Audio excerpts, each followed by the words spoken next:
All right, so we left off where we have made one folder where you dragged everything into there. So if I double click on this, I should see all of my files. They're all there. I didn't delete any. If you want to, you can delete some. It will just take you longer if you're trying to organize your files more than just dragging them into one folder. So let me go back out here. So let's pretend it's August next school year. You log into your Google Drive and this is what you will see. So again, I'm going to pretend like I just finished 8th grade and this is my freshman year at North Central. So I have a whole new set of classes. So the first thing that I would do is make a folder for each one of your classes. So you might have English, X maybe.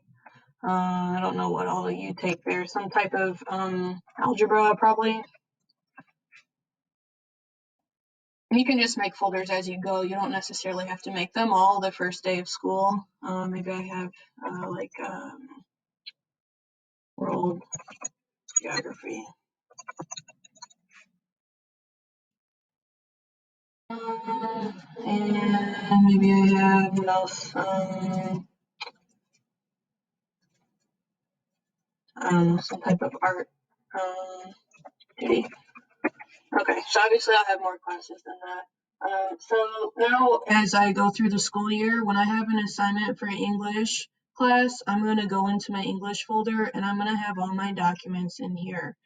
Or if I have an assignment for world geography, I'm going to make my assignments in here. And when I create them, I'm not going to leave them untitled, but instead I'll give them an assignment name. So that way when I go to turn it in, it's nice and organized. I know exactly what I'm looking for and where it's at. If you accidentally make some files and they go in this bigger space out here, you can always drag them later into the proper folder they go in.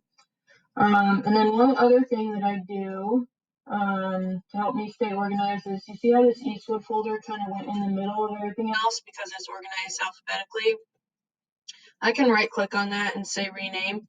And sometimes what I'll do is I'll put maybe like an underscore here and click OK, and that will automatically put it to the front of my files. Or if I wanted it to be at the very end, maybe I'll just put like a Z here or something, and that'll put it at the very end. So that way that's always there, and then I have my other folders here. And then let's say I'm at the end of my freshman year next year, so it'll be next year in May, I can make a new folder and I can call this 9th grade.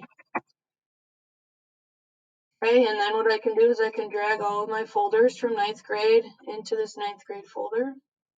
All right, so now I have an Eastwood folder and now I have a 9th grade folder. So then in the next school year, when I come back, again, I can make my classes again and have them all out here for me. And at the end of the school year, I'll put them into a 10th grade folder. And again, I can rename the folders so they stay organized in a way that makes sense to me. So that way you don't delete anything. You can always go back in the folders. You have everything there and it'll help you stay nice and organized.